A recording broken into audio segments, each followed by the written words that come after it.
take a live look this morning along Rogers Avenue there in Fort Smith and then on Interstate 49 near Knoxville. Just giving you an idea of how those conditions have improved and a lot of areas are cleared this morning. But of course, drivers still urged to use caution, especially on those less traveled roads. Yeah, definitely. I know for me coming in this morning, Joe, probably the same for you. Highways looked great, but it was those side roads getting out of the neighborhood that were so tough. Yeah, it is. And when Denny was talking about that accident there on Old Green 1 and 0, there was a picture sent in and can't see it physically. I haven't seen it with my own eyes, but in the picture, it looked like it was an icy road there. Like there was an icy patch where that probably caused that accident. But RDOT says there could still be some out there. So today there's a threat of a bit more snow in north central Arkansas, where RDOT crews say likely, though, it won't be enough for them to treat or clear roads. But as we're waking up today, we have a lot of school closures across our area. Take out your phone, scan this QR code to get that full list sent straight to you.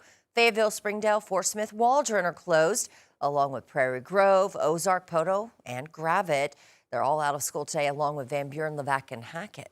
The school closures are also scrolling there at the bottom of your screen throughout the morning, and so be sure to check that. Now, as schools make decisions about tomorrow, again, scan this. You can follow any closures as they come into our newsroom, and that will take you to 5newsonline.com.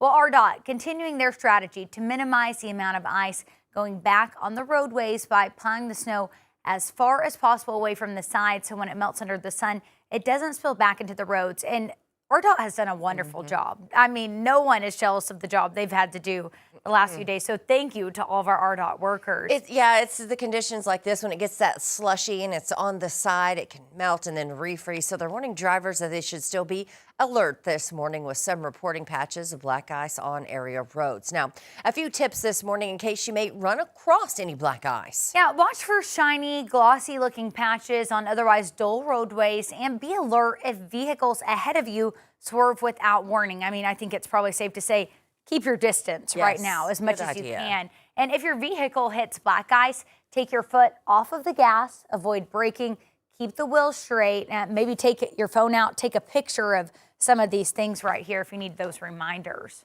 And if that back end begins to slide, just turn gently in the same direction. Don't fight that skid there. Well, the Department of Transportation put a lot of resources out during this winter weather, saying that the amount of salt that they use for the roads actually surpassed the amount they would typically use. Most storms in Arkansas, we burn about 15 to 18,000 cubic yards of salt. As of Monday morning, we had burned 23%. So we'd already exceeded a typical storm. I think when all is said and done, we'll go through 30% almost of our 78,000 cubic yards for this entire storm. That's a pretty good number. Now, with the road still icy in some spots, or maybe there's some vehicles that ran off during the height of this, there's still calls for tows. Yeah, for sure. J-Hook Towing and Recovery, they say they've received more than 4,000 calls and more are still coming in. Leaders say to watch the drive and be cautious when leaving neighborhoods come tomorrow morning. Everybody's getting cabin fever. Everybody wants out. Everybody's tired of this.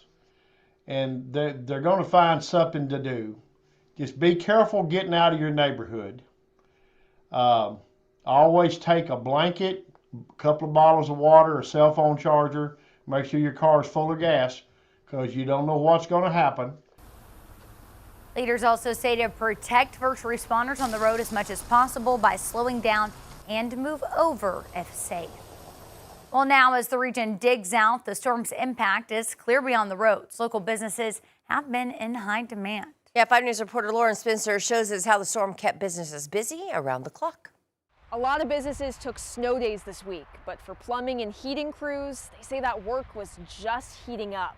They took nonstop calls from homeowners dealing with frozen pipes and failed systems. Whether plumbers, electricians, HVAC guys, it was all hands on deck. After a big week of winter weather repairs, The phones were absolutely ringing off the hook. Pascal Air Plumbing and Electric says major issues can come with those majorly cold temperatures. And before that next cold snap, get prepared. Protect the pipes, keep a steady indoor temperature, and make sure your heating system is ready. Preventative maintenance, whether it be on your HVAC or on your plumbing or getting your electric panel serviced. The need for help was great, but they say they were prepared for anything the storm threw at them. But any technician that could actually make it out, a lot of guys, they volunteered. The same goes for hardware stores.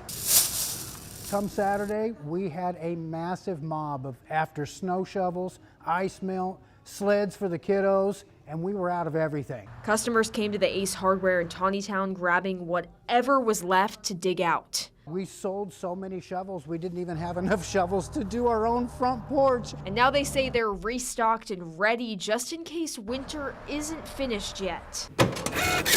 We had a semi come in and brought us all the stuff that we'd been lacking on.